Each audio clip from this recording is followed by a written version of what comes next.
Business. This is courtesy of the Budget and Appropriations Committee, which is chaired by the Honorable Member for Kieni Constituency, Honorable Kanini Kega.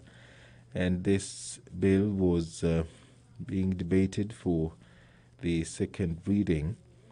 And this afternoon, the members will be sitting in the Committee of the Whole House to debate the bill, the Division of Revenue Bill, National Assembly Bill number 7 of 2021. Of course, this is an important bill, considering the fact that it is a money bill, and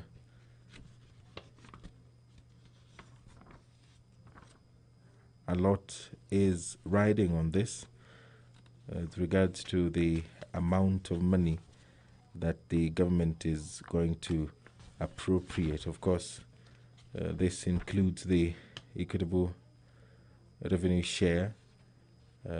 Money is going to the counties, the 47 counties, of course, before they get the allocation that constitutionally they are required to. The National Assembly ought to approve that particular transaction or business, and that is the business that the National Assembly will be engaging in this afternoon. According to the Gazette notice issued by the Speaker of the National Assembly, the National Aviation Management Bill, National Assembly Bill number 18 of 2020, is also in the order of business. And according to the order of business this afternoon, the bill ought to be debated for the second reading if it was not concluded during the morning sitting, which the members did sit this morning. And the Division of Revenue Bill, it seeks to provide for the equitable division of revenue raised nationally among the national and county levels of government as required by Article 218 of the Constitution in order to facilitate the proper functioning of county government and to ensure continuity of county services. Clause 2 of the bill provides for the interpretation of terms used in the bill. Clause 3 of the bill contains the provisions on the objects and purpose of the bill. Clause 4 of the bill prescribes the allocation for the national government and the county governments from the revenue raised nationally for the financial year 2021-2022. Clause 5 of the bill deals with mechanisms for adjusting for variations in revenues emanating from revenue performance during the financial year in which this bill relates to. The bill is courtesy of the Budget and Appropriations Committee, chaired by the Honorable Member for Kieni Constituency, Honorable Kanini Kega. If you're just joining us, the business of the National Assembly this 18th day of March 2021 is about to begin. It is a special sitting of the National Assembly, gazetted by the Speaker of the National Assembly, Honorable Justin Muturi, who, as you can see on your screen, has stepped into the chambers. My name is Edward Kabasa. I will now hand you over for this live broadcast courtesy of the Parliamentary Broadcasting Unit in conjunction with the Kenya Broadcasting Corporation, KBC. The broadcast is available on Bunge TV as well as KBC Channel 1. Enjoy your viewing.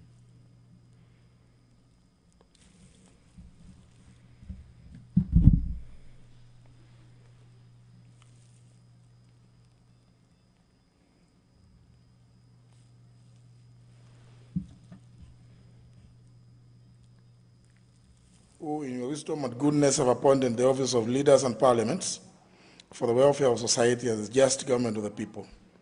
We beseech you to behold with abundant favor as your servants, whom you've been pleased to court the performance of important trusts in this republic.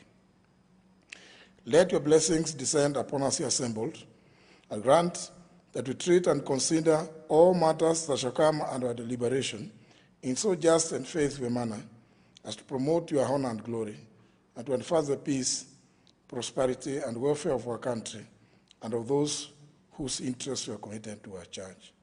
Amen.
Yes, we can start. Order number 1, administration of oath. Order number 2, communication from the chair.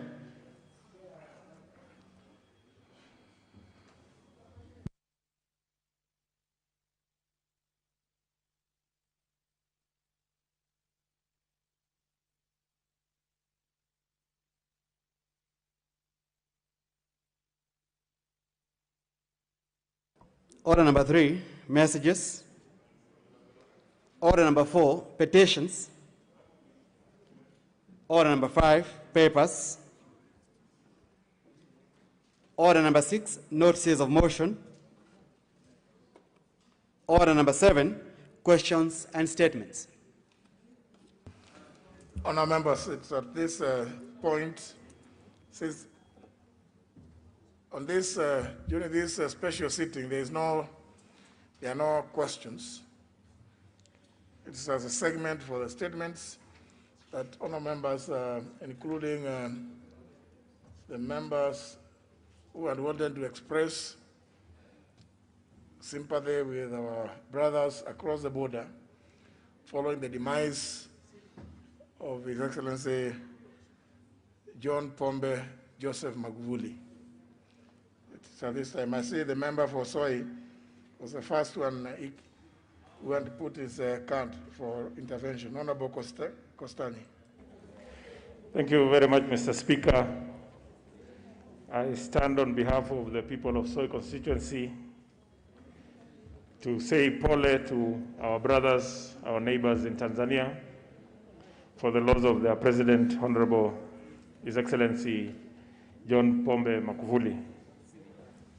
Mr. Speaker, I want to add on and say that yesterday I went to Kenyatta National Hospital and had my vaccine. And I would urge all. I've seen members ask me so many questions, Mr. Speaker, whether I slept well, whether the system is working properly. I want to assure them, Mr. Speaker, that let them use me as their guinea pig and go for the vaccine, Mr. Speaker. We need to lead from the front, take this COVID very seriously, Mr. Speaker. And even as we engage with our constituents, let us be the ones that ensure that everybody has worn a mask. They have kept their social distance, and of course, they have sanitized. Mr. Speaker, as we proceed with matters of this House, we also pray that we sort out the CDF matters so that we can also take care of fellow Kenyans. I thought it was about now. Thank you, Mr. Speaker. Honour members, I thought you had indicated you wanted to condole with our brothers from the East African region. Honourable Amalo. Thank you, Mr. Speaker. Mr. Speaker, on behalf of the great people of Kiminini constituency and Trans Nzoia County at large, we send our message of condolence to the family and the great people of the Republic of Tanzania for the demise of their beloved president. Mr. Speaker, we are mourning. Mr. Speaker, President Magufuli was a staunch practicing Catholic. He was a very humble president, Mr. Speaker. Mr. Speaker, it's our prayer that the Almighty God grant the people of Tanzania comfort at this difficult time.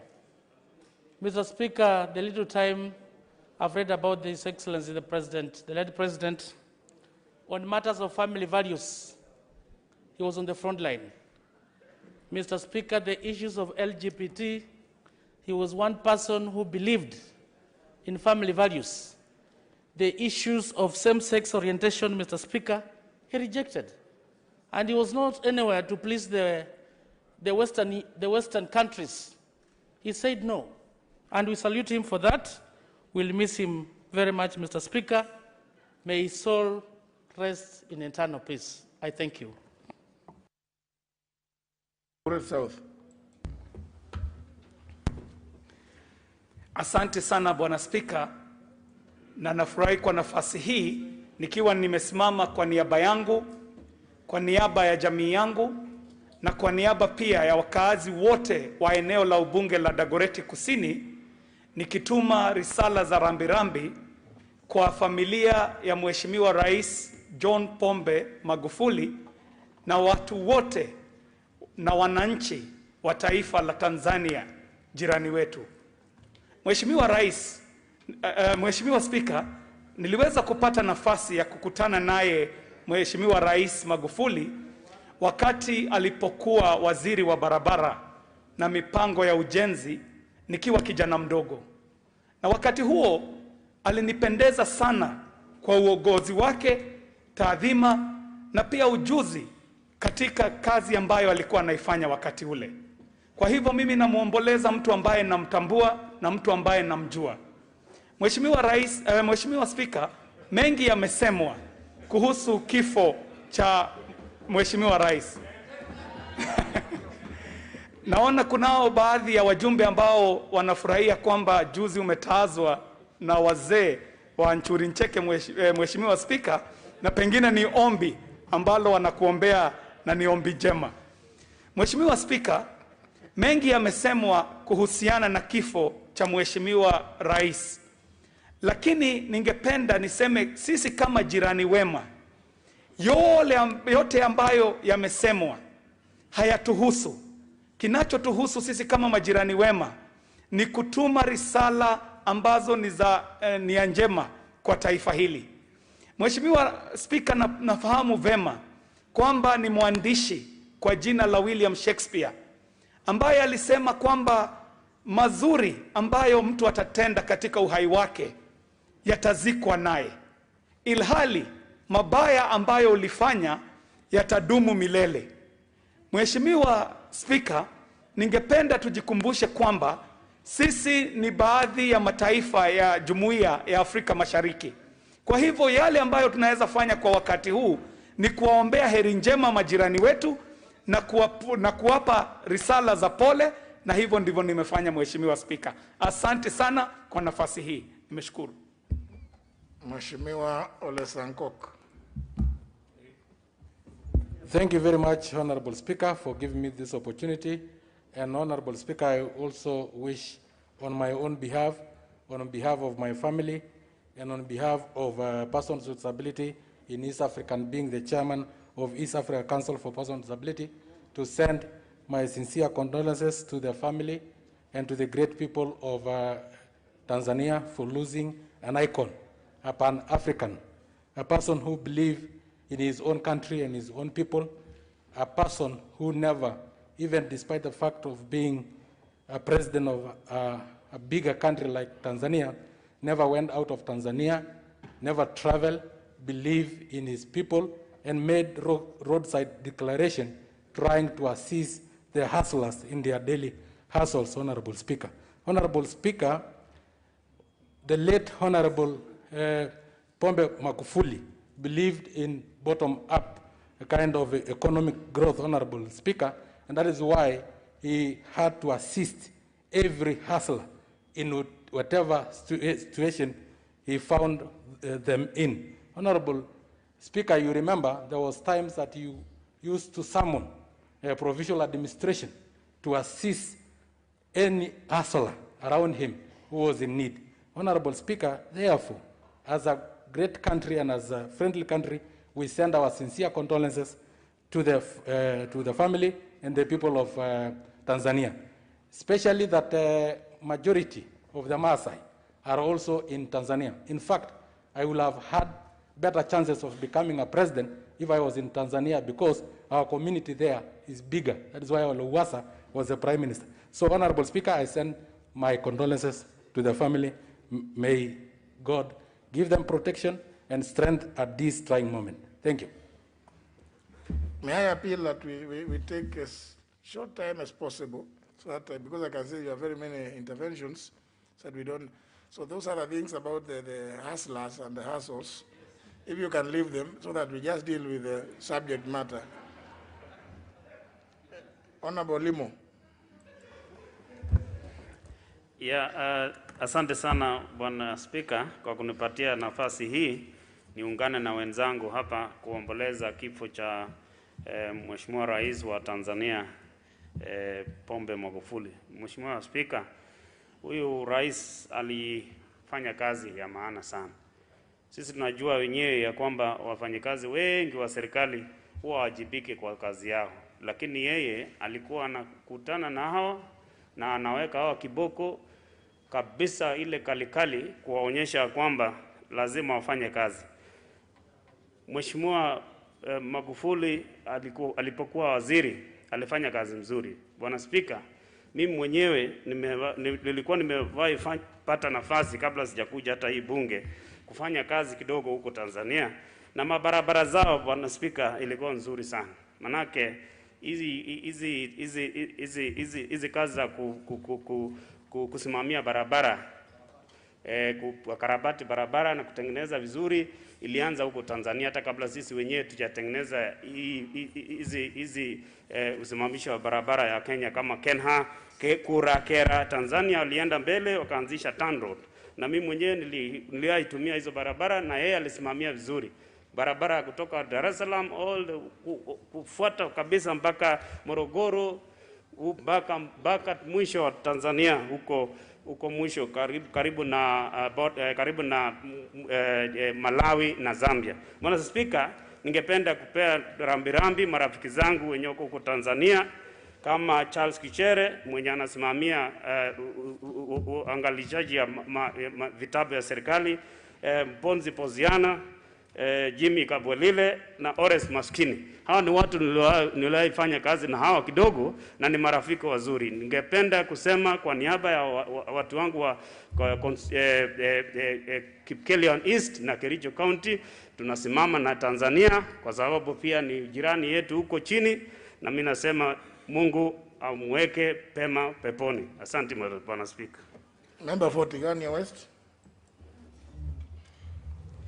Thank you, Honourable Speaker, for the opportunity to add my voice to those of my colleagues in condoling with the people of Tanzania, the family of the late Magufuli, and generally the people of Africa for the loss of such a great leader.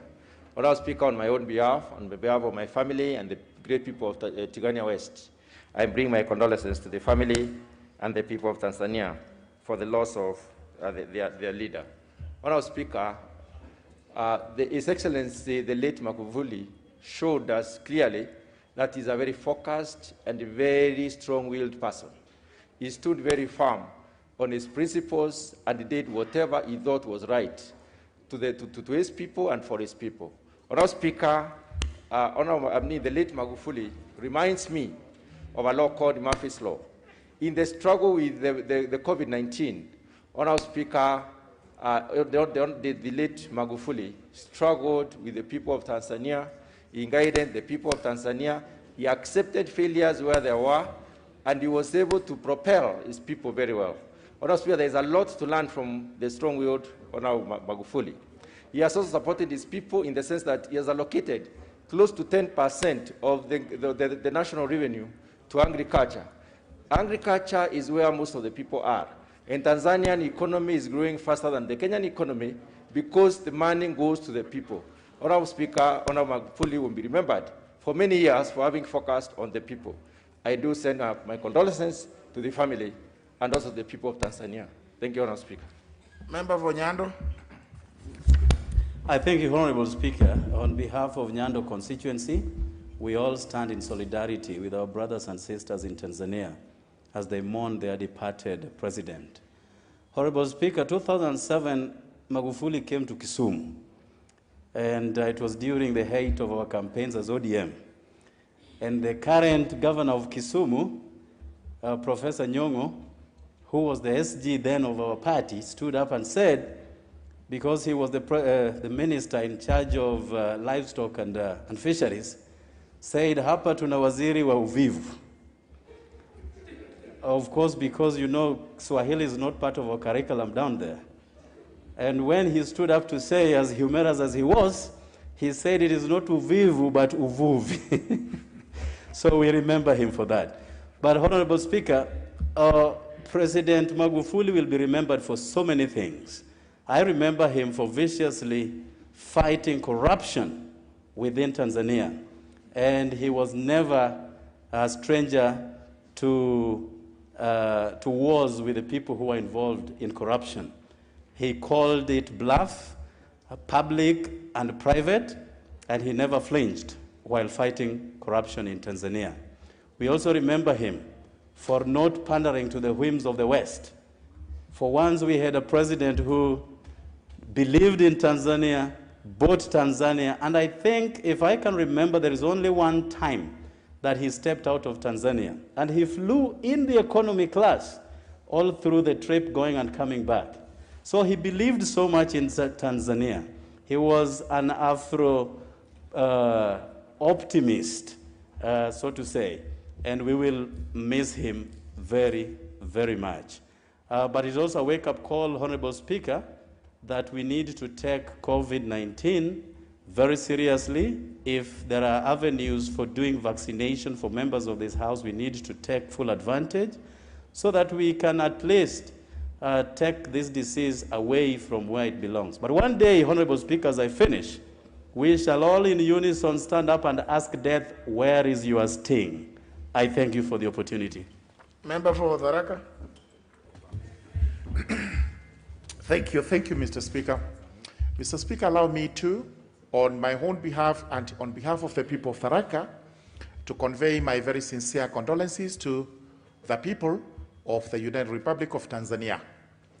They have lost a great leader, their President John Pombe Magufuli, a man who was truly loyal to his country and faithful to his own citizens.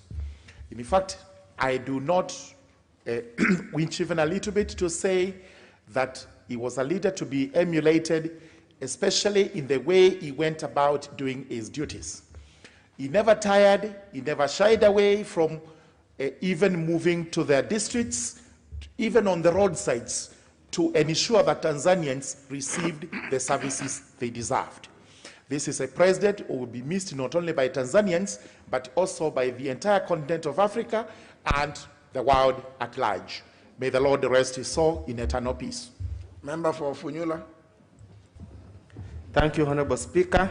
On my behalf and on behalf of the people of Funyula and Busia County as a whole, I take this opportunity to send condolences, sincere condolences to the people of the United Republic of Tanzania for the loss of their beloved President, His Excellency Dr. John Magufuli Pombe. Honorable Speaker, many of us have known the President for long, and we admire his approach to public administration.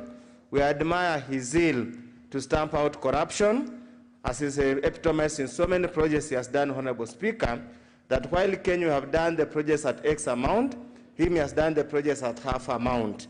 That indeed was the hallmark of the President of the Republic of Tanzania. Honorable Speaker, we, the people of Kenya, hope that the new administration will continue to strengthen the cordial relationship between Kenya and Tanzania and continue to allow free trade movement between the two countries, so that since we are members of this African community, we continue to benefit and grow this economy. We wish him his soul to rest in eternal peace. Thank you. Member for Kilifi North. Thank you very much, Speaker, for giving me this opportunity. On behalf of the people of Kilifi and myself, I want to pass a sincere message of condolence to the people of Tanzania. John Pombe Magufuli is one of those iconic leaders that Africa has seen within this 21st century. That we've seen his zeal at transforming public service. We have seen his zeal as service to the people. We have seen as his zeal in transforming the infrastructure in Tanzania. We have seen him also leading the people. As a Christian, as a Catholic, we have seen how he embraced religion and religious principles that drove his leadership. He's one man, one leader that us in Africa need to emulate.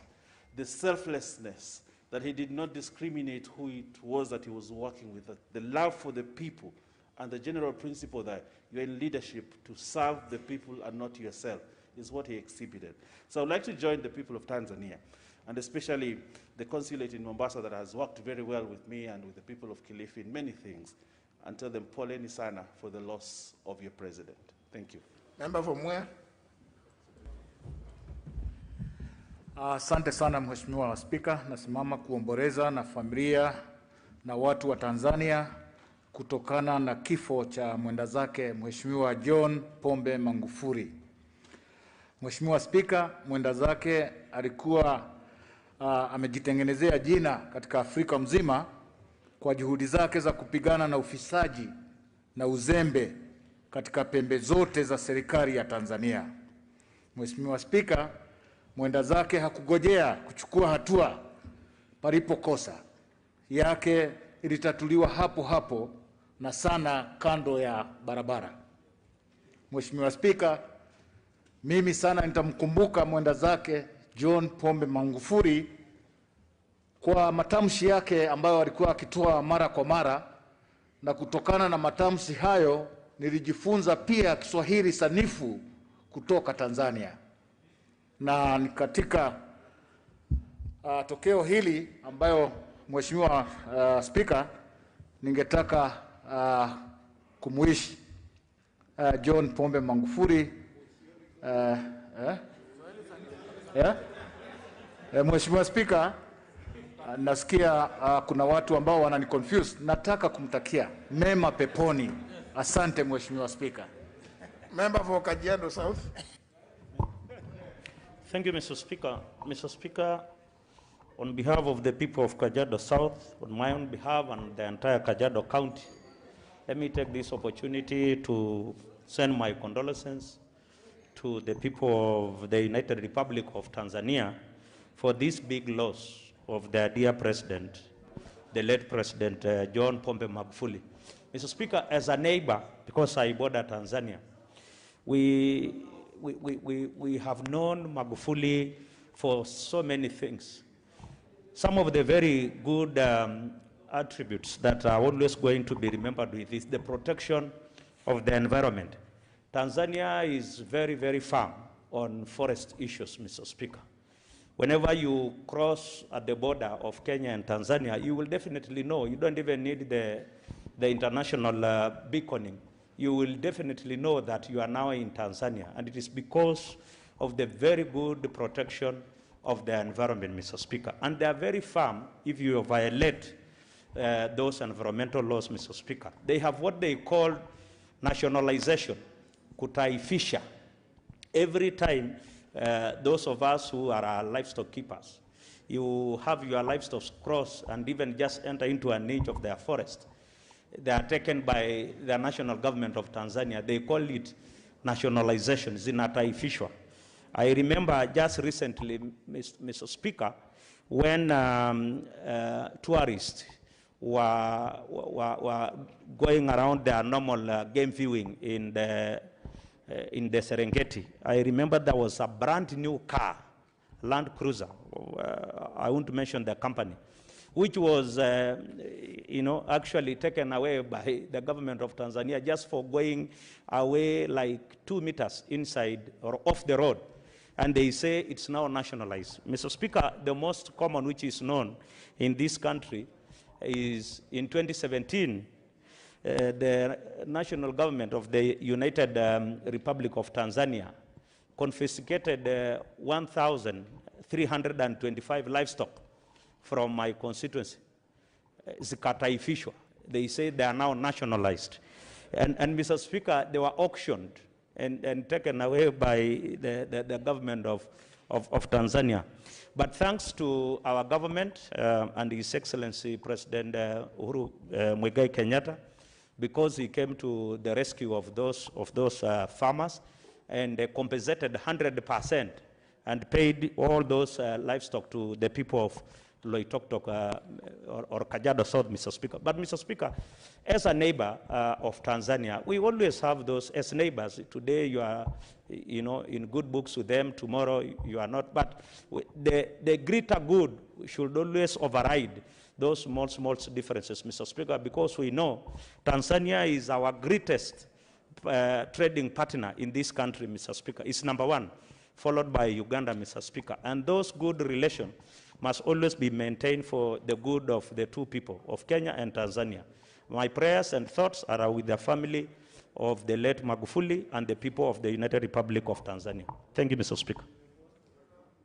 Member for Westlands. Thank you, Mr. Speaker. I also, on behalf of my family and the people of Westlands, Mr. Speaker, I would like to condole with the people of Tanzania and the family of His Excellency John Pombe Magufuli, a true African leader, Mr. Speaker. He's a man who never minced his words. He's a man who was practical. He's a man who was always, Mr. Speaker, could not hesitate to take action on anything he feels is not right. Mr. Speaker, we pray for his soul to rest in eternal peace. Thank you, Mr. Speaker. Member for Kipipiri. Honorable Speaker, I want to join my colleagues in conveying on behalf of my people of Kipipiri, my family, and myself, heartfelt condolences on the passing away of the President of the United Republic of Tanzania, the late John Pombe Magufuli,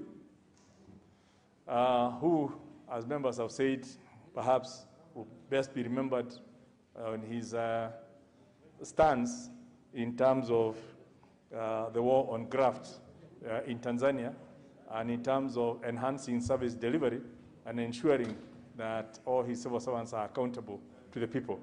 And we've seen that not just during the campaign trail, it's something that he has consistently done. I met him when I was Minister for Transport, and he was Minister for Roads. And during the East African meetings on looking at the Central Corridor, the Northern Corridor, we had lots of interaction. And he was consistently engaged from the same perspective of ensuring that, the value for money and service delivery. But Honorable Speaker, I think there's so much we can say about a man who has gone.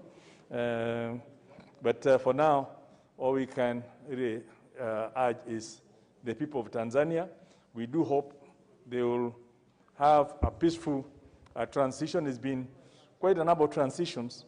They just lost their vice president not too long ago, President of Zanzibar, and hence it's within a couple of months. About within the space of 2 months, there's a whole lot of reorganization that's gone on, and we do hope they will have the peace and comfort to be able to go through that whole transition, and even as they move at a very new vice president who is now constitutionally scheduled to take over the presidency for the remaining term. And it's obviously also a very trying time for Tanzania and the region, especially as we look at how we sort out the issues of the third wave of COVID And I would like to urge members, I think we've seen in the course of this House, it's almost like persuading members to take care. But I think from all the evidence we are getting, we have never reached a positivity rate as high as in the last 1 week. So things are bad. And if we can avoid, because you are frontline leaders, as leaders you're in the frontline, and you're not going to afford to ignore mingling with the people. But it's important that we take care.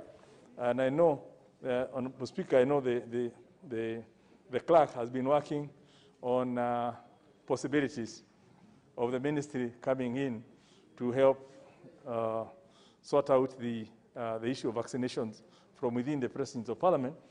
And if that happens, hopefully that will be communicated. But I would like to encourage as many as possible that let us take that vaccination. Let's protect ourselves and protect others. Because we don't know when you'll meet a person. It doesn't have to be in a crowd, but it could well be that fateful point where you meet somebody who then infects you. And we really don't want to lose our members or to one of our loved ones. So I just want to urge we continue exercising maximum care, take as much precaution as we condole with the people of the United Republic of Tanzania and his family and the leadership in that country.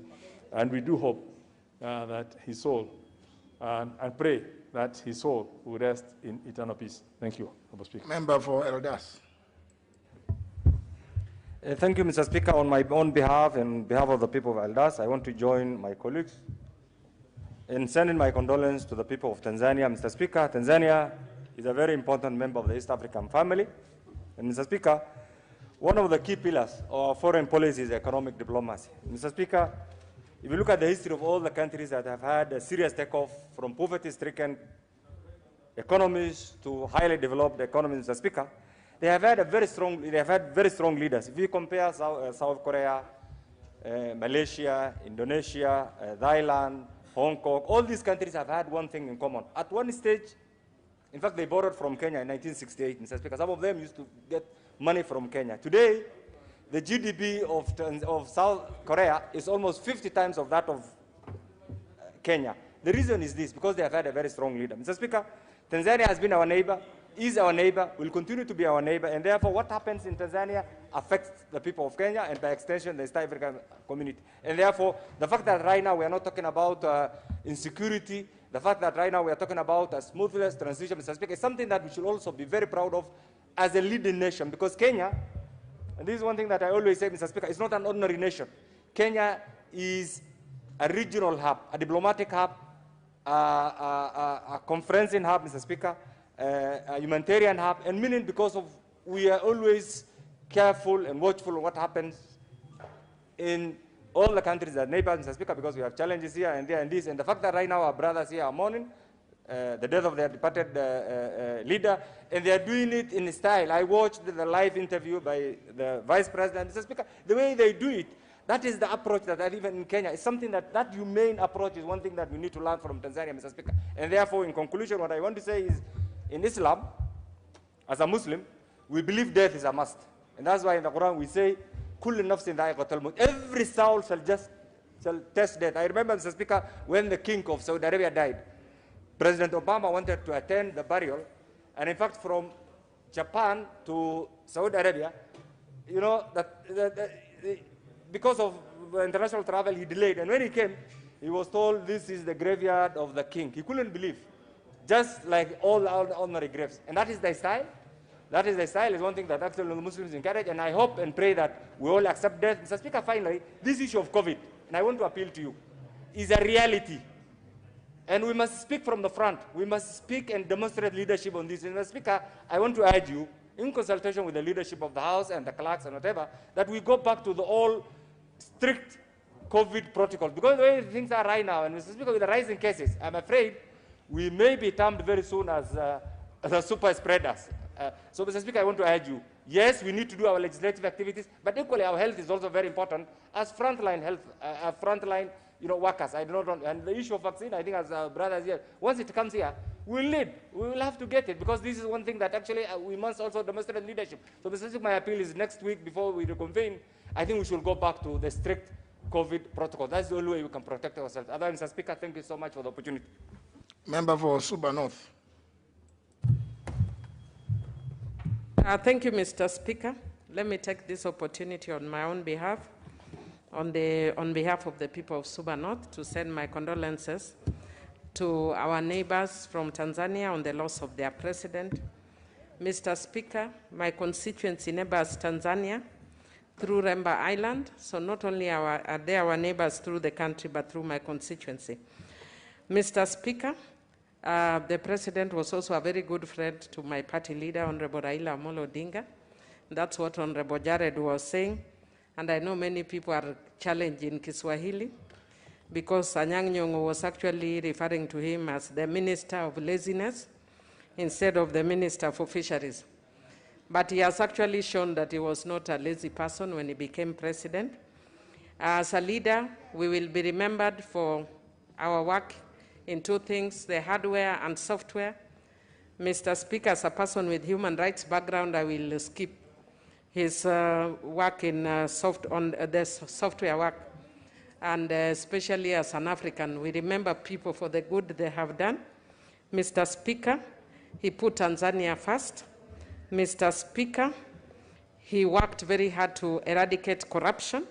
And Mr. Speaker, he did very well in enhancing infrastructure. I was there about a year ago with parliamentarians for Global Action Network, where we met with the then majority leader. I don't know if he still is. And you could see the remarkable work that they were doing already in Tanzania. Mr. Speaker, we stand with our Tanzanians, and even as neighbors, we are only praying for them that they have good transition and encourage Kenyans in the spirit of true African people that let us focus on the good that he did. May his soul rest in eternal peace. Member for Kwanza. Thank you, Mr. Speaker, for giving me the chance to console with the people of Tanzania. So on my own behalf, on behalf of the people of Kwanza, Trans Nzoia, and the Kenya as a whole, to send our deep-felt condolence to the great people of Tanzania.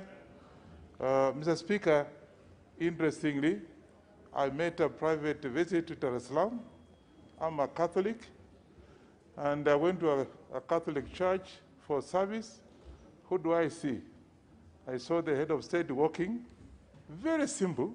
Of course, he was guarded, and I saw him, and he's a very good man. Well, I didn't greet him, but I saw him. We had a service together with him. So on behalf of the Catholics here, we send our condolences to the people of Tanzania. And interesting, Mr. Speaker, the man is hard-working because it's nothing else but work. And he's very focused. Mr. Speaker, I have acquired the name of Magufuli in Trans Nzoia. Interestingly, my friend, my neighbor, Pokose and Honorable Chris can testify that they have actually nicknamed me Magufuli in Tanzania, in Kwanza. So I want to take this opportunity on behalf of the people in Trans Nzoia and my own people that have lost a brother and our namesake. Asante sana. Thank you. Member for Kiambu Town.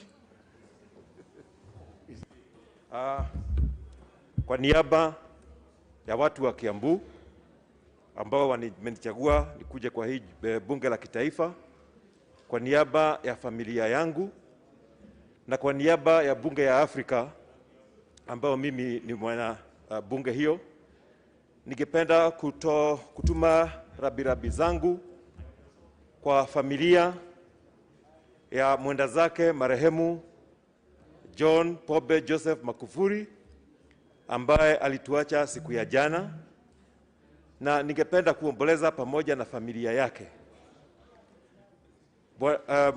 marehemu Magufuli tukamkumbuka kama mtu ambaye alipenda kazi yake. Rais mmoja ambaye ameonyesha amenyenyekea, lakini sio kunyenyekea kuonyesha hana nguvu. Ni kunyenyekea kujionyesha yeye ni mwananchi wa kawaida, lakini yako na nguvu za kirais. Nakumbuka nikimuona akihudhuria ibada ya misa, na wakati wa matoleo yeye mwenyewe badala ya kugojea hapo atoe fedha zake, anachukua kikapu na anatembea kuchukua matoleo kutoka kwa Wakristo wengine. Nakumbuka yeye akitoka hakuwa anafanya kazi kwa ofisi. Alikuwa anaenda pahali kazi inafanyiwa na kuhakikisha kuwa wale maofisa wa kiserikali ambao hapo awali walikuwa wamezoea kwenda anaweka koti kwa ofisi, anaenda zake, anahakikisha kuwa hao wanafanya kazi kikamilifu ili wahudumie Watanzania. Na diposa unaona wakati ekonomi nyingi za nchi zinarudi nyuma, ya Tanzania inaendelea mbele na inaendelea vizuri. Namkumbuka kama rais ambaye alionyesha umuhimu wa kuwa na mawasiliano na watu wa kawaida. Nakumbuka nikimuona akikuwa kwa barabara, akiwa na mahojiano na wananchi wa kawaida, wakimueleza ni shida gani ambazo ako nazo. Pombe Magufuli Joseph tutamkumbuka kama kiongozi wa Afrika ambaye anahitaji kuigwa kwa sababu yeye alikuwa mfano mzuri. Mungu ampe roho yake ipumzike mahali pema peponi. Asante. Professor Duol.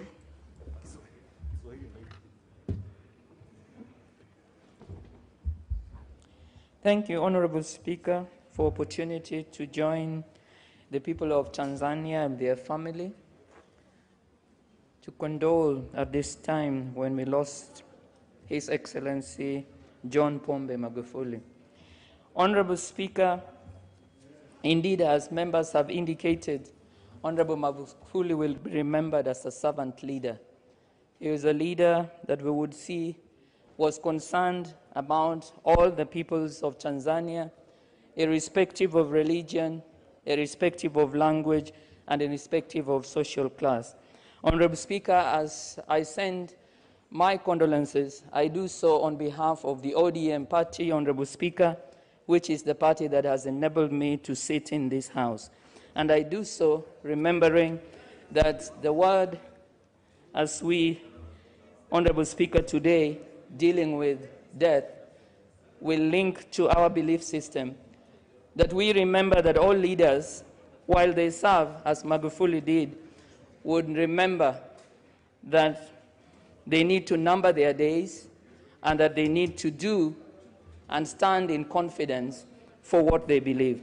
Honorable Speaker, His Excellency Magufuli was a Pan-Africanist. He was a true speaker of what he believed and truly gave examples that when you have power, when you have a voice, then you should not at any time be compromised or be afraid of speaking what you believe. Thank you, Honorable Speaker. I join my colleagues, I join the ODM party, my family in sending condolences to the people of the United Republic of Tanzania and their family. Thank you. Member for Garissa Township.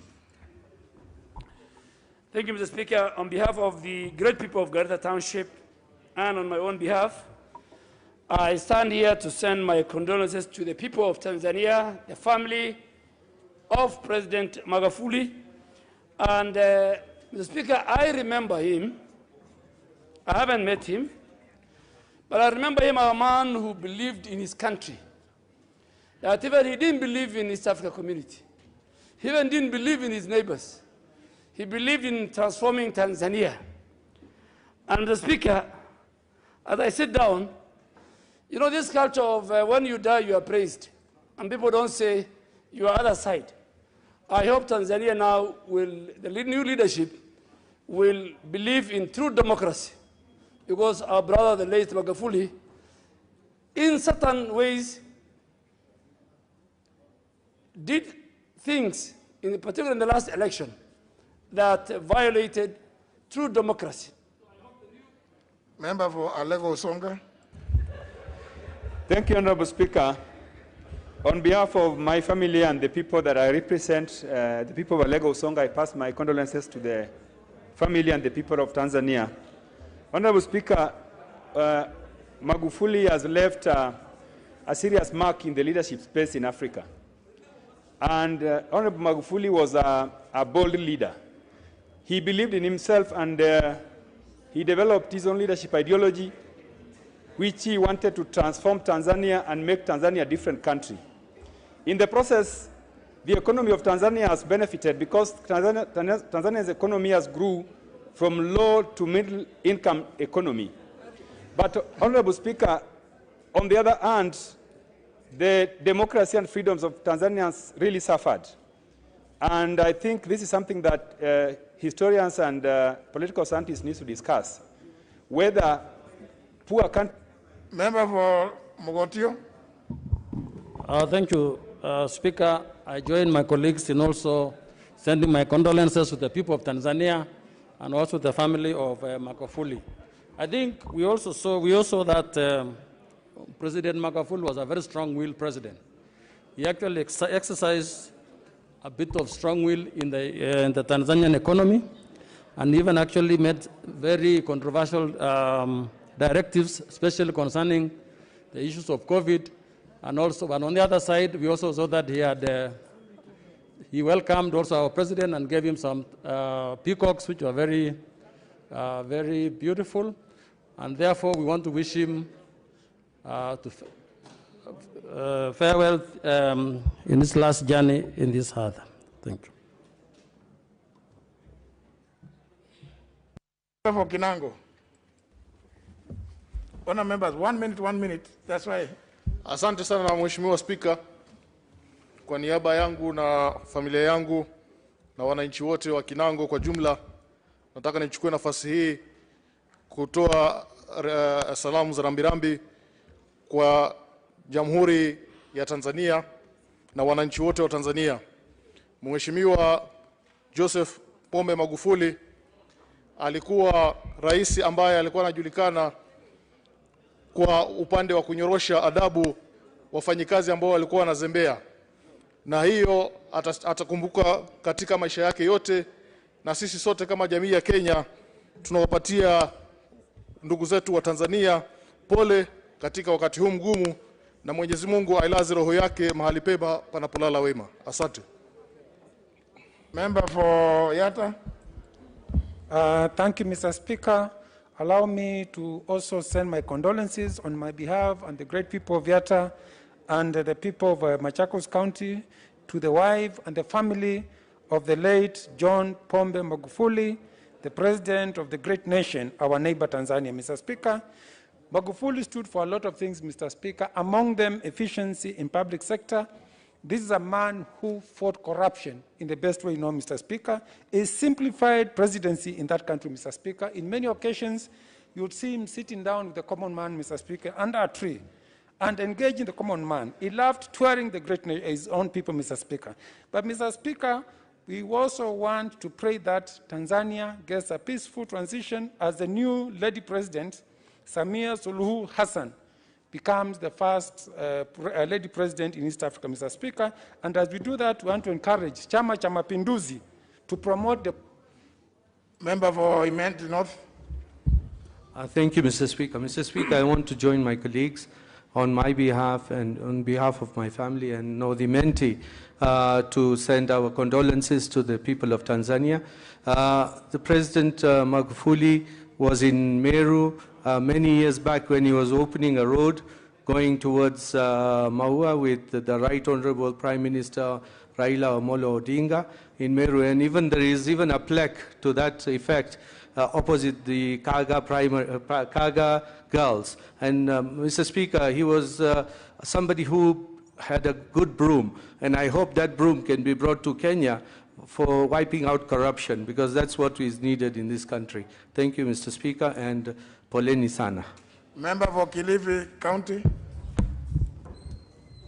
Asante Mheshimiwa Speaker. nachukua fursa hii kupeana pole zangu za familia yangu na hasa za wamama wa Kilifi kwa Jamhuri ya Tanzania kupoteza Rais John Pombe Magufuli. Wasifu wake tu wa upendo wake kwa kina mama tuliuona, ndio maana ameacha makamu wa rais Mama Samia. Tuombea subra wakati huu mgumu na tumwombee Mama Samia aweze kuvaa viatu za Mheshimiwa Magufuli, aendeleze kazi iliyoachwa nyuma na marehemu John Pombe Magufuli. Asante. Member for Baringo County. Asante sana Mheshimiwa Spika, mimi naye naungana na wenzangu nikitoa pole zangu kwa niaba yangu mwenyewe na watu wa Baringo County kwa Mheshimiwa Rais wa Tanzania na watu wake wote na jamii kwa jumla, nikikumbuka kwamba Baringo pia tuko na kijana amejiita Magufuli, na tunasema pole sana kwa wale. Tunasema kwamba Rais Magufuli alikuwa mtu ambaye alikuwa na msimamo mkali, ambaye alijiamini na alikuwa akinyorosha mambo yake pasipo kuogopa mtu yeyote. Tunamkumbuka manake kila wakati akizungumza yeye atazami nyuma, kwamba tunamwombea roho yake ilazwe mahali pema peponi. Poleni sana watu wa Tanzania. Member for Nandi County. Honorable Speaker, hata nami nimesimama kupeana rambi zangu na watu wa Nandi kwa nchi ya Tanzania. Nataka kusema Magufuli alipigana na upisati alipigana na upisati na Mr. Speaker, siku ya miaka ya 2017 aliokoa bilioni 47 na Mr. Speaker, kuhusu Janet ni mama mnyenyekevu, ni mwalimu na hawachi shule bila kupata mwalimu mwingine akienda pale. Ni mama anapenda kazi kama bwana yake. Nasema pole sana. Na kwa mama Vice President anaitwa Suluhu Hassan, nasema Mungu akusaidie ushikilie nchi ya Tanzania vilivyo. Poleni sana. Member for Kitui South. Asante sana Mheshimiwa Spika kwa kunipatia fursa hii niweze kupeana pole zangu na kwa niaba ya familia yangu na watu walionichagua wa Kitui South, ningependa kupeana rambirambi zangu kwa wananchi wa muungano wa Tanzania kwa kupoteza rais wao ambao alifanya kazi nyingi sana na alitarajia kufanya kazi nyingi, lakini Mungu amemchukua. Ningependa kukumbuka ujasiri wake kwa kazi yake aliyokuwa anafanya na vile ambavyo alikuwa akikosoa watu ambao aliona ya kwamba walikuwa wanakosea wananchi wake. Alileta mabadiliko katika nchi ya Tanzania na kuchukua pesa ambazo aliona kama zilikuwa zinatumia kwa njia ambayo haikuwa ya anasa. Anazipeleka kwa mambo ya elimu, kilimo, kwa kina mama, watoto na mazingira. Na ningependa kusimama na rais wetu Uhuru Muigai Kenyatta kusema Mungu. Honorable Yusuf Halima. Asante sana Mheshimiwa Spika. Ningependa pia mimi kuchukua nafasi hii kuwaliwaza wakaaji wote wa Tanzania, familia ya marehemu John Pombe Magufuli na pia majirani wote wa East Africa. Ni huzuni sana. John Pombe Magufuli alikuwa mtu mcheshi sana. Mara kwa mara nilikuwa napenda kumtazama kwa sababu alikuwa anaongea mambo ya kufurahisha. Alikuwa mtu mwenye utu na wengi walimpenda, lakini kwa yote tujue ya kwamba kila mtu ataonja mauti. Kwa hivyo safiri salama John Pombe Magufuli, Mungu akuweke mahali pema peponi. Asante. Member for South Mugirango. Mheshimiwa Spika, pia mimi naungana na wenzangu kutuma rambirambi zangu kwa mwenda zake Mheshimiwa marehemu Pombe Magufuli, rais ambaye kila mmoja anamkumbuka kwa ujasiri na kujitolea kufanya kazi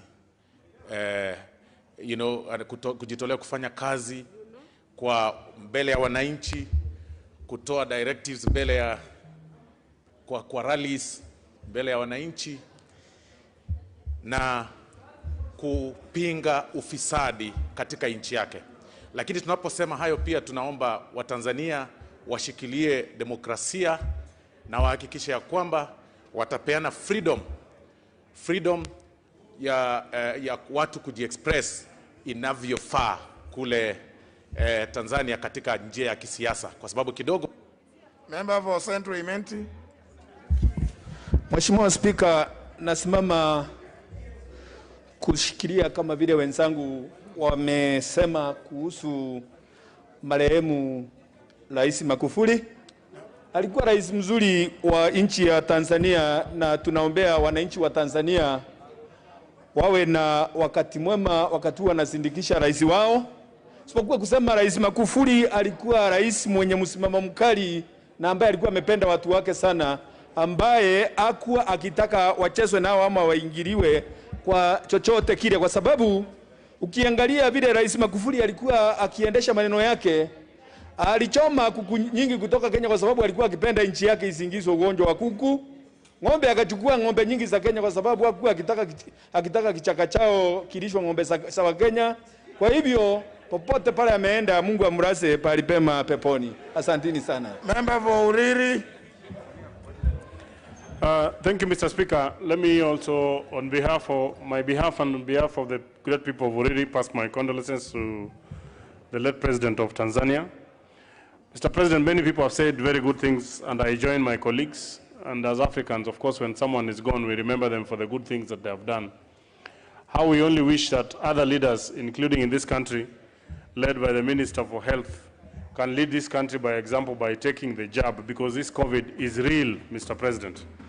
We cannot be, even as a House, continuing to allocate money, but the people charged with the responsibility do not want to lead from the front, because they are the ones causing stigma, which eventually will catch up with us and may lead to the decimation of all of us. So at this point, I want to wish the Vice President, who is now going to take over for Tanzania, and I wish them well. Thank you very much, Mr. Speaker. Member for Kajiado North. Asante. Nichukue nafasi hii kwa niaba ya watu wa Kajiado North na pia binafsi kusema pole kwa watu wa Tanzania kumpoteza rais wa Jamhuri ya Tanzania John Pombe Magufuli. Niseme alikuwa mtendakazi maalum ambaye aliwakosoa wafanyikazi wa serikali hadharani, kwa hivyo hakuogopa. Niseme ya kwamba tumempoteza kiongozi katika East Africa ambaye atakumbukwa. Lakini pia ni vizuri ukweli ueleweke alikufa nini, kwa sababu hakuamini kuna COVID. Na COVID sio ugonjwa ambayo ni aibu. Ni vizuri wa Tanzania waelezwe na pia wa Kenya, na sisi ambao tunaishi pale karibu na Kajiado tunajua kuna watu wengi wa Tanzania walitoka Tanzania wakiwa na ugonjwa wa COVID. Ni vizuri tujue ukweli. Asante, na awekwe pahali pema poponi, pahali wema wapo. Member for Buri.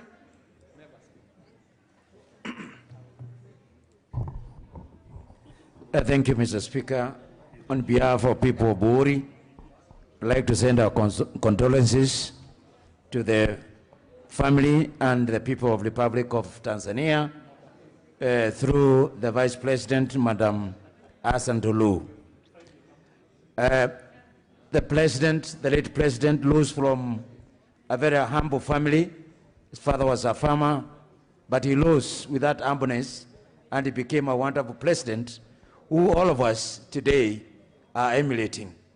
May God rest his soul in eternal peace. Member for Runyenjes. Thank you, Mr. Speaker, for the opportunity. And I want to, on behalf of my family and the people of Runyenjes constituency, to condole with the people of Tanzania. President John Pombe Magufuli was a man who loved his job very much. He was a man who loved his people, and he was a man who loved the church. And I can imagine that it is a great loss for the people of Tanzania, and we pray that God will be with them as they move on with their lives. Thank you, Mr. Speaker. Member for Kiharu. Thank you, Mr. Speaker, and I rise also to convey my sincere condolences on my own behalf and the people of Kiharu to the people of Tanzania following the loss of their president, Mheshimiwa John Pombe Joseph Magufuli. Mr. Speaker, Kenya and Tanzania are friendly countries, and actually our trade now starts at around 60 billion per year. And in fact, because of the leadership of Pombe Magufuli, Mr. Speaker, the current balance of trade is actually in favor of Tanzania. Mheshimiwa Rais Pombe Magufuli will be remembered as a very firm leader. Mr. Speaker, last year there was a standoff between Tanzania and some of the mining companies, and specifically Barrick Gold from Canada. And Mr. Speaker, because of his firmness, Tanzania gained in a tune of $300 million, Mr. Speaker, from those mining companies. We'll also remember him as a member for Shinyalu. Bwana Speaker, nasimama hapa vile vile kutoa risala za rambirambi kwa niaba ya watu wa Shinyalu na watu wa Kakamega kwa Jamhuri ya Tanzania kwa kumpoteza rais ambaye ni rais ambaye tunamjua kwamba ni mtu ambaye amejaribu sana, haswa sana namkumbuka katika kule kubana matumizi na fedha za serikali na kuweka watu katika njia fulani. Mheshimiwa Speaker, ningependa kusema kwamba mambo mengi mazuri usemu wakati mtu amekufa, lakini muhimu ni tujue kwamba yale mabaya ama mazuri yote tunamwachia Mwenyezi Mungu. Lakini kwa watu wa Tanzania, kwa sababu wana msiba huo, ningependa kuwaelezea kwamba ni vizuri vile vile wao pia waangalie sheria za kukinga ugonjwa huu hatari ambao ni wa corona, ili na wao vile vile. Member for Kikuyu.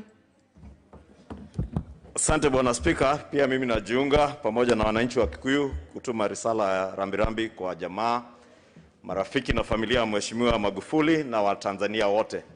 Mheshimiwa Rais Magufuli mwaka uliopita ama mbele ya mwaka uliopita aliwahi kusema ya kuwa amejitoa kama sadaka kwa Wanatanzania, hasa Wanatanzania maskini, kubadilisha maisha yao.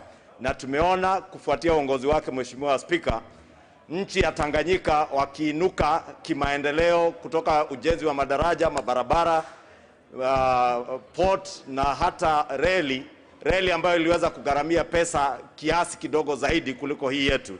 Pia tumeona wakiweza kununua mandege wakati ndege zetu hapa Kenya zaanguka. Tumwage Mheshimiwa Magufuli, lakini pia iwe funzo kwa sisi viongozi tulio na uwezo, tulio na nguvu na mamlaka, tuyatumie kutendea kila mtu haki na Member for Vihiga County. Asante sana Bwana Speaker kwa kunipa nafasi hii kwa niaba yangu na watu wa Vihiga County pamoja na watu wa Amani National Congress. Ningependa kuambia watu wa Tanzania poleni kwa kumpoteza rais wenu ambaye ni Magufuli. Magufuli amekuwa kiongozi wa maana. Nimeona anapenda akina mama. Kuna wakati mama alimwendea akiwa kwa mkutano wa hadhara, nikaona Magufuli akimpatia pesa aendeleze biashara zake. Na kwa hivyo vile amewachia mama, ningesi Mama Suluhu achukue nchi ya Tanzania aongoze vizuri kama mama, aonyeshe East Africa wa mama wanaweza. Asante sana Bwana Speaker. Member for Narok County. Honorable Soipan.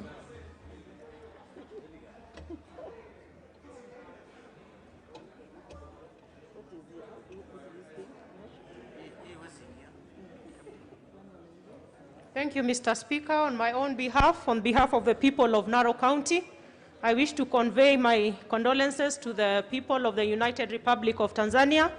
My county, Narok, borders Tanzania, and beyond that, my birth village is actually very close to Loliondo. Actually, the traffic to Loliondo, when people went to partake of the babu concoction, is actually passes through a road in my village. And we are saddened by the loss, Mr. Speaker. And Magufuli contributed a lot to the enhancement of the democratic space of the United Republic of Tanzania. But we will also remember him for some not very positive actions, like the detention of Maasai cows, the killing of chicken belonging to Kenyan farmers. But all the same, Mr. Speaker, that is the nature of a human being. And we are mourning together with the people of Tanzania. Member for Nakuru Town East. Asante sana Mheshimiwa Spika, kwa niaba yangu, kwa niaba ya familia na wakazi wote wa Nakuru Town East Constituency, tunapeleka rambirambi zetu kwa wananchi wa Tanzania kwa kumpoteza rais wao. Kama vile Chris Mamalu alisema, President Magufuli alikuwa ni Mkatoliki na aliweka maanani mambo ya kifamilia. Na nakumbuka Mheshimiwa Spika, hata siku moja aliweza kuondoa ama kupeana idhini muziki za Diamond ambaye alikuwa akiimba nyimbo ambazo si nzuri sana zitolewe kwa mambo yao ya kule Tanzania. Lakini cha kushangaza pia Diamond tulimuona katika siasa zake. Kwa hivyo alikuwa na mambo mazuri na mabaya ndani yake, lakini hiyo ndio hali. Lakini ya muhimu ni kwamba aliongoza Tanzania kwa njia ambayo inafaa. Asante sana Mheshimiwa Spika. Member for Bomet County.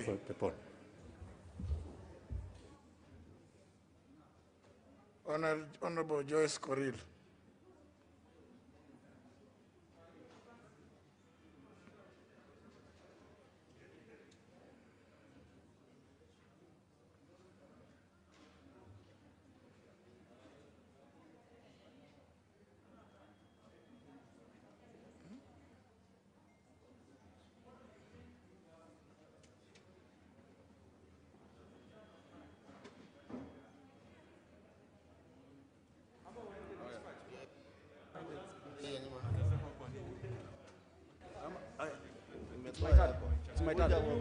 No, it's me.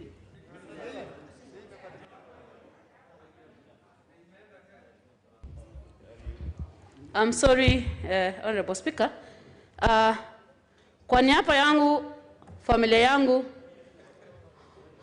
watu wa Bomet na wawakilishi wa Kenya katika bunge la Hiala, ningependa kuwatakia Watanzania afueni ya haraka. Tuombea amani na utulifu wanyayo mioyo sao sijaswe na wema wa Maulana. Hakika mwendo amemaliza Mheshimiwa Magufuli na sote njia ni moja. Pumzika kwa amani. Hakika Mungu uchukua wasuri. Safiri salama Mheshimiwa Magufuli. Asanteni.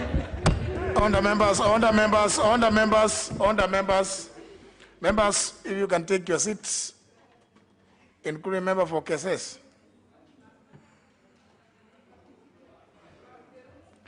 Member for Baringo, take your seat, please. Nominee 001, take your seat.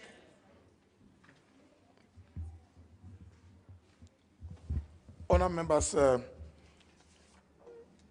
we had given ourselves 1 hour to pay these tributes. We've gone slightly over 1 hour. Member for Wajir, please, just learn to listen to participate in the business. Honourable members, I wish to thank you for your glowing tributes in honor of His Excellency, the late Dr. John Pombe Joseph Magufuli, President of the United Republic of Tanzania. Today morning, I did convey our thoughts and prayers to the Speaker of Parliament of the United Republic of Tanzania, the Right Honorable Job Dugai, who is a distinguished colleague amongst Commonwealth Speakership, following the loss of this truly African statesman, who was immensely dedicated and committed to the cause of his people.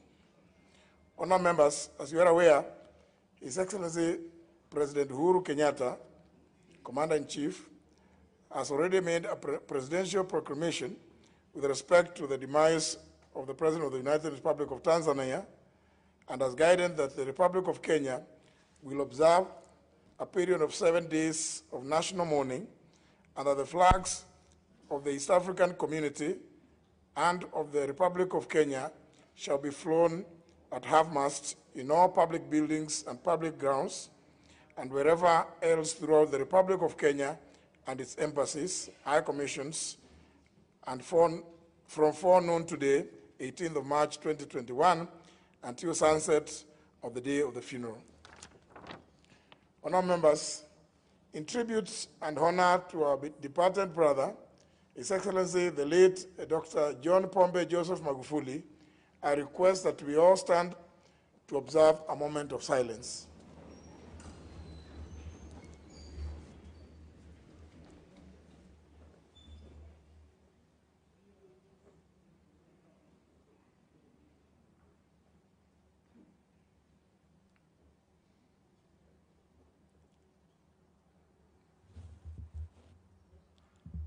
May his soul rest in eternal peace. I thank you, no members.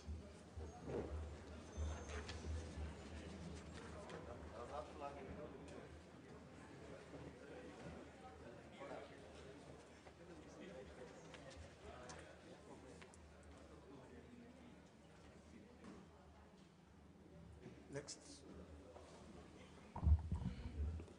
Order number 8, motion, consideration of the first supplementary estimate for the financial year 2020-2021.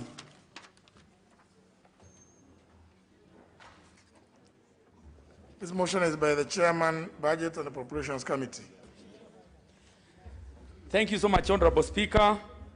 I beg to move that this House adopts the report of the Budget and Appropriations Committee on the first supplementary estimates for the financial year 2020-21, laid on the table of the House today, Thursday, March 18, 2021, and pursuant to the provisions of Article 223 of the Constitution and Standing Order 243, that 1, approves an increment of the total recurrent expenditure for financial year 2020-2021 by Kenya shilling 19 billion 125 million shilling 524,385 in respect of the votes as contained in the attached schedule. 2, approves an increment of a total capital expenditure for financial year 2020-21 by Kenya shilling 61 billion 579,700. Sorry, let me take that again. 61 billion 579,711,818 in respect of the votes as contained in the attached schedule. 3, approves an overall increment in the total budget for financial year 2020-2021 by Kenya shilling 80 billion 705,236,203 in respect of the votes as contained in the schedule. And 4, resolves that the attached schedule forms the basis for the introduction of the first Supplementary Appropriations Act 2020-2021. Honorable Speaker, as I make this submission, I want to assure members of Parliament that in this document that hopefully that you are going to pass today, it contains the 10 billion shillings that were deducted in the first supplementary for the CDF, but most importantly, an addition 13.6 billion shillings being arrears for the financial year 2019-2020, which of course was not factored before. Honorable Speaker, in accordance with Article 223 of the Constitution, Section 40 of the Public Finance Management Act 2012, and regulation, the PFM Regulations 40 and Standing Order 243, I am honored to present to this House, on behalf of the members of the Budget and Appropriations Committee, the committee's report on the first supplementary budget for the financial year 2020-2021. Honorable Speaker, the supplementary estimates, number 1 of the financial year 2020-21, were tabled on the 9th of February 2021 and was committed to the Budget and Appropriations Committee as well as the departmental committees for review in line with their respective mandate. After reviewing the budgets of the various ministries, departments and agencies within their purview, the departmental committees are required to submit their recommendations to the Budget and Appropriations Committee for consideration and inclusion in this report. And I want to report to this House that that one happened, Mr. Speaker, and the report that I have tabled here includes all the deliberations that we had with the various chairs of the departmental committees, and most of the issues that were raised, Honorable Speaker, I want to say most of them have been captured. Honorable Speaker, in reviewing the supplementary estimate for 2020-2021, the committee held more than 5 sittings, including 2 meetings with the National Treasury, where extensive deliberations were held. the committee also held discussions with the Parliamentary Service Commission and the Office of the Auditor General and received submissions from departmental committees. The outcome of these deliberations has informed the various recommendations which are contained in this report. If approved by this House, these recommendations will form the basis for the passage of the Supplementary Appropriations Bill for the financial year 2020-2021. Honorable Speaker, I also want to add that